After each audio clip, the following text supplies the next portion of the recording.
அனைத்து பேராசிரியர்களுக்கும் வணக்கம்.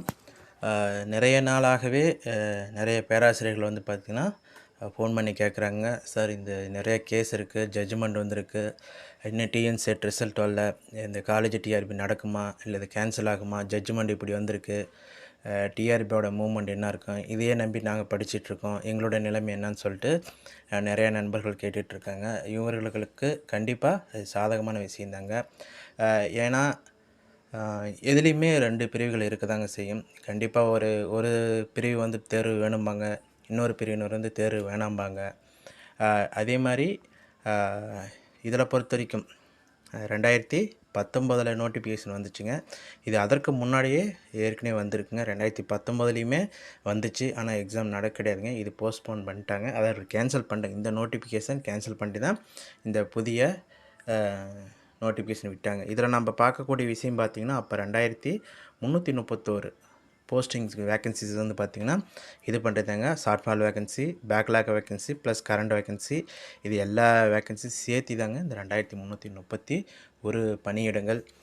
இதில் இதற்கு முன்னாடி வந்த தேர்வர்கள் இப்போ என்ன எதிர்பார்க்குறாங்கன்னா, அப்போ வந்து எக்ஸாம் கிடையாதுங்க. அப்போ 2019 நோட்டிஃபிகேஷன் படி பார்த்திங்கன்னா அந்த செலெக்ஷன் ப்ராசஸ் இந்த பேஸில் தாங்க இருந்துச்சு. இதை பொறுத்த வரைக்கும் டீச்சிங் எக்ஸ்பீரியன்ஸ்க்கு ஒரு வருஷத்துக்கு 2 மதிப்பெண் உண்டு, அதிகபட்சம் 7.5 வருஷம் 15 மார்க் கொடுத்துருந்தாங்க. அப்புறம் எஜுகேஷன் குவாலிஃபிகேஷன் பொறுத்த வரைக்கும் பிஹெச்டிக்கு 9 மதிப்பெண்கள், எம்ஃபில், ஸ்லெட், நெட்ஸ், செட் இந்த இதுகளுக்கு இந்த தகுதி இருந்துச்சுன்னா 6 மதிப்பெண்கள் கொடுத்தாங்க. அது மட்டும் இல்லாத பிஜி, ஸ்லெட், நெட், செட் இருந்தால் அவங்களுக்கு 5 மதிப்பெண்கள் கொடுத்தாங்க. இந்த அடிப்படையில் கணக்கீடு செய்து அதே மாதிரி இன்டர்வியூவில் வந்து பார்த்திங்கன்னா 10 மதிப்பெண்கள், மொத்தம் 34 மதிப்பெண்களுக்கு இந்த தெரிவு முறையானது இருந்துச்சு. இதுலேயுமே சில சாதகம் சில பாதகம் இருந்துச்சு. இப்போ ஏற்கனவே அரசு கலைக்கல்லூரி பணியாற்றிருக்காங்க, அவங்களுக்கு வெயிட்டேஜ் இது பொருந்துன்னு சொல்கிறாங்க. ஆனால் ப்ரைவேட் காலேஜில் ஒர்க் பண்ணிகிட்ருக்கிறவங்களுக்கு, ஏன்னா ஒரே குவாலிஃபிகேஷன் எல்லாருமே கெஸ்ட் லெக்சராக ஒர்க் பண்ண முடியாதுங்க. ஏன்னா அந்த தகுதிகள் இருந்தாலும், அந்த குவாலிஃபிகேஷன் இருந்தாலுமே நெட்டு, செட்டு, பிஹெச்டி இது பாஸ் பண்ணிருந்தாலுமே எல்லாத்துக்கும் கெஸ்ட் லெக்சரர் வாய்ப்பு கிடைக்காது. அதனால் தனியார்லேயும் ஒர்க் பண்ணுறாங்க. இவங்களுக்கு எக்ஸ்பீரியன்ஸ் வந்து பார்த்திங்கன்னா கணக்கீடு செயலை ஏற்றுக்கலிங்க. இப்போ இது பார்க்கும்போது இந்த இதில் கவர்மெண்ட் காலேஜில் யாராவது ஒர்க் பண்ணிருக்காங்க கெஸ்ட் லெக்சராக, அவங்க இந்த மெத்தடை வரவேற்பாங்க. ப்ரைவேட் காலேஜில் யாராவது ஒர்க் பண்ணுறாங்களோ அவங்க இந்த முறை எதிர்ப்பாங்க. ஏன்னா இது எப்பயுமே இயல்பானதாங்க. எந்த ஒரு தேர்வுமே சரிங்க, ஒரு தரப்பு வந்து பார்த்திங்கன்னா ஆதரிப்பாங்க, ஒரு தரப்பு எதிர்ப்பாங்க. இருந்தாலும் முடிவு வந்து பார்த்திங்கன்னா டிஆர்பி மற்றும் அந்த நீதிமன்றத்தின் தீர்ப்பின் அடிப்படையில் மாறுதலுக்கு உட்பட்டதுங்க. இருந்தாலும் நம்ம தரப்பில் நம்ம என்னங்க பண்ணுன்னு சொல்லி கேட்கும்போது தொடர்ந்து படிச்சுக்கிட்டே இருக்கணுங்க. கண்டிப்பாக இப்படி தானே 2019 வந்துச்சு, படிச்சுக்கிட்டு இருந்தோமே, இப்போ 7 வருஷம் ஆயிடுச்சு, 6 வருஷம் ஆயிடுச்சுன்னு சொல்லி கேட்கும்போது கண்டிப்பாக இருக்குதாங்க செய்யும். ஆனால் இது எதிர்பாராத நிகழ்வுகள் எப்பயுமே அரிதாக தான் நடக்கும் இது மாதிரி. இருந்தாலும் ஒரு பக்கம் ஏன்னா டிஆர்பி லைனில் வந்து பார்த்திங்கன்னா விட்டவனும் கேட்டாங்க, தொட்டவனும் கேட்டாங்க. இதில் கண்டினியூவாக இதுக்கு தப்பிக்கிறதுக்கு ஒரே வழி என்னென்னா, ஆல்டர்னேட்டிவாக ஒரு சோர்ஸ் வச்சுருக்கணும். கவர்மெண்ட் காலேஜில் ஒர்க் பண்ணாலும் சரி, ப்ரைவேட் காலேஜில் ஒர்க் பண்ணாலும் சரி, கெஸ்ட் லெக்சரரோ இல்லை ஸ்கூலில் ஒர்க் பண்ணலாம், இல்லை வேறு வேலை கூட ஒர்க் பண்ணலாங்க. இல்லை வேறு போஸ்டிங் கவர்மெண்ட் போஸ்டிங்லேயே சின்ன கேட்டரில் ஒர்க் பண்ணிகிட்ருக்கலாம், குரூப் 4 குரூப் 2 இந்த கேட்டரில். இருந்தாலும் எங்கே ஒர்க் பண்ணாலும் சரிங்க, ஒர்க் பண்ணிவிட்டு பார்ட் டைமாக இதுக்கான சிலபஸ் ஹெவியாக இருக்குங்க. கண்டிப்பாக வாய்ப்பை நழுவ விடக்கூடாது.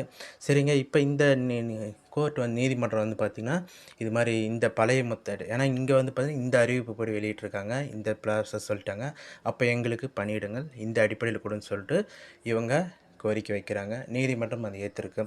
ஆனால் அரசு வந்து பார்த்திங்கன்னா டிஆர்பி தரப்பில் இதை வந்து ஏற்றுக்காமல் மேல்முறை போயிருக்காங்க. அவங்களுடைய வாதம் வந்து ஏன்னா கண்டிப்பாக இதை ஒரு யோசிக்கணுங்க. இப்போ இது அடிப்படையில் பார்த்தும்போது 2019 எலிஜிபிளாக இருந்த நிறைய பேர் வந்து பார்த்திங்கன்னா நூற்றுக்கணக்கான பேராசிரியர்கள் இப்போ 2025 ஏஜ் பாராகி இந்த எக்ஸாம் அப்ளை பண்ண முடியாமல் அவங்களோட பணி வாய்ப்பு இழந்துட்டாங்க. இது மாதிரி ஒரு தரப்புலையுமே வந்து பார்த்திங்கன்னா பாதிப்பு இருக்கதாங்க செய்யும். அடுத்ததாக பாருங்கள், இப்போ இது மாதிரி பார்க்கும்போது இப்போ அந்த குறிப்பிட்ட பிரிவினருக்கு மட்டும் சலுகையாக இருக்கும். இப்போ இவங்க என்ன நினைப்பாங்க, ஒரு சில ஆசிரியர்கள் இருந்தாலும் சொல்கிறேன், இது தப்பாக எதுவும் எடுத்துக்க வேண்டியங்க, என்னுடைய தனிப்பட்ட கருத்து தான். இவங்களுக்கு சாதகமாக எதுவாக இருந்தாலும் அந்தந்த தரப்பினர் அதை வரவேற்பாங்க. எதிர்த்தரப்பு அவங்க பாதிக்கும் போது அதை கண்டிப்பாக எதிர்பார்ப்பாங்க. இதுலேயும் பாருங்கள், ஒரு சில தரப்பினர் வந்து பார்த்திங்கன்னா இல்லை அந்த பழைய மெத்தட் மட்டும் தான் அவங்களுக்கு மட்டும்தான் போஸ்டிங் போகும். எங்களால் போஸ்டிங் போட முடியாதுன்னு சொல்லிட்டு, இப்போ அதுக்கு பின்னாடி படிச்சிருப்பாங்களா இல்லைங்களா? இப்போ அவங்களோட பணி வாய்ப்புல என்னங்க வருது 2019 ஏன்னா நானும் 2019 எலிஜிபிள் தாங்க. 2019 அப்ளை பண்ணியிருக்கேன். இருந்தாலும் இப்போ வரவங்களுக்கு வந்து பார்த்தீங்கன்னா, இப்போ 6 வருஷமா ஆயிருச்சு. இப்போ அவங்கள வந்து 7 வருஷம் ஆயிருச்சுங்க. இப்போ அவங்களுக்கு வந்து பார்த்தீங்கன்னா, ஒரு வாய்ப்பு இருக்குமா இல்லைங்க? இது வந்து இப்போ ஒன்ஸ் இப்போ 4000 வேக்கன்சி ஃபில் ஆயிடுச்சுன்னா, இதுக்கு மேல பணி வாய்ப்பானது வந்து பார்த்தீங்கன்னா, வரதுக்கான வாய்ப்பு மிக மிக குறைவு. ரொம்ப சொற்பமா தாங்க வரும். அப்போ பார்க்கும்போது அந்த தரப்பினர் வந்து பார்த்தீங்கன்னா, வர முடியாது. அதனால நம்ப ஒரு ஆசிரியர்ன்னு பார்க்கும்போது ஒரு சமுதாய கண்ணோட்டத்தில் எல்லாருக்குமே அந்த சமமான வாய்ப்பு. ஏன்னா நம்மள மட்டுமே பாஸ் பண்ணணும், நம்ம மட்டுமே வேலைக்கு போகணும்னு பார்க்கக்கூடாதுங்க. அனைத்து தரப்பினரும் வந்து பார்த்தீங்கன்னா, இதற்கான பணி வாய்ப்பு பெறணும். அதற்கான இது வந்து பார்த்தீங்கன்னா, சட்டங்கள், அரசாணைகள், விதிமுறைகள் வந்து காலத்திற்கேற்ப மாறிக்கிட்டே இருக்குங்க. நம்மளோட வேலை வந்து பார்த்தீங்கன்னா, கல்வித்தரத்தை மேம்படுத்துதல், நம்ம தனித்தன்மையை வந்து பார்த்தீங்கன்னா, நிரூபிச்சுக்கிட்டே இருக்கணுங்க. இந்த அடிப்படையில் வந்து பார்த்தீங்கன்னா, நம்ப அடுத்த ஒரு மைல்கல்லை நோக்கி போகணுங்க. அதனால் இப்போ நெறைய நண்பர்கள் வந்து இப்போ முடிச்சிருந்தாங்க. இதுலேயும் பாருங்கள், இப்போ நானே கூட சொல்லிருப்பேங்க. இதை வந்து பார்த்தீங்கன்னா, இப்போ எதுக்குங்க இந்த செட் எக்ஸாம் வச்சுட்ருக்கீங்க? இதை வைக்காமயே ஆல்ரெடி குவாலிஃபிகேஷன் ஆனன்னு பார்த்தீங்கன்னா, இந்த எக்ஸாம் கிட்டத்தட்ட ஒரு 54,000 55,000 பேர் ஏற்கனவே அப்ளை பண்ணிருக்கிறாங்க. அப்போ இதுக்கு இவ்வளோ பேர் இருக்கிறப்ப 4,000 வேக்கண்ட் தான் இருக்குது. கிட்டத்தட்ட ஒரு 50,000த்துக்கு மேற்பட்ட ஆசிரியர்கள் வந்து ஏற்கனவே தகுதியாக இருந்தாங்க. நெட்டு, செட்டு, பிஹெச்டி இது முடிச்சிருந்தாங்க. அப்போ இவங்க எதுக்குன்னு சொல்லிட்டு.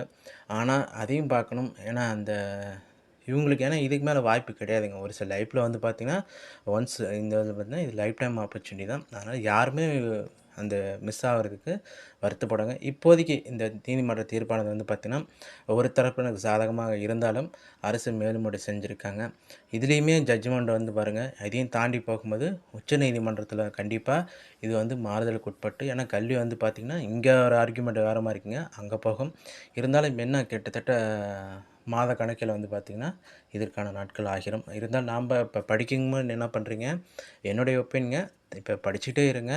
பார்ட் டைமாக வந்து பார்த்தீங்கன்னா, ஃபேமிலியும் பார்த்துக்கணுங்க. நம்மளுக்கு சோர்ஸும் ரொம்ப முக்கியமானது. ஏஜும் ரொம்ப மாறிக்கிட்டே இருக்குது, அதையும் பார்க்கணும்.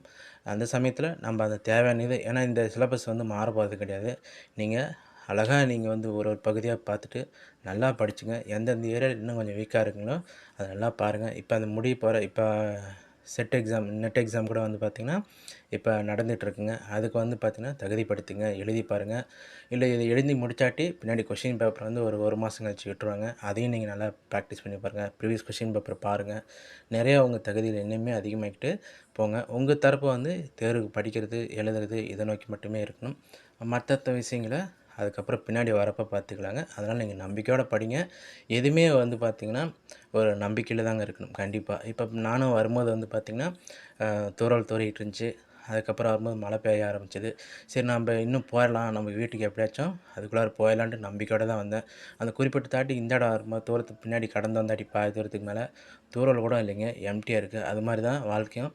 நம்ம ஒரு ஸ்டேஜ்லேயே நின்றுட்டோமா, நம்மளோட அடுத்த இலக்கை வந்து பார்த்திங்கன்னா வெளியே தெரியாமையே போயிருங்க.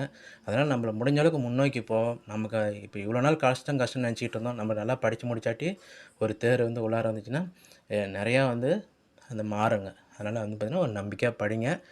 கண்டிப்பாக வாய்ப்புகள் நமக்காக காத்திருக்கும். நன்றி, வணக்கம்.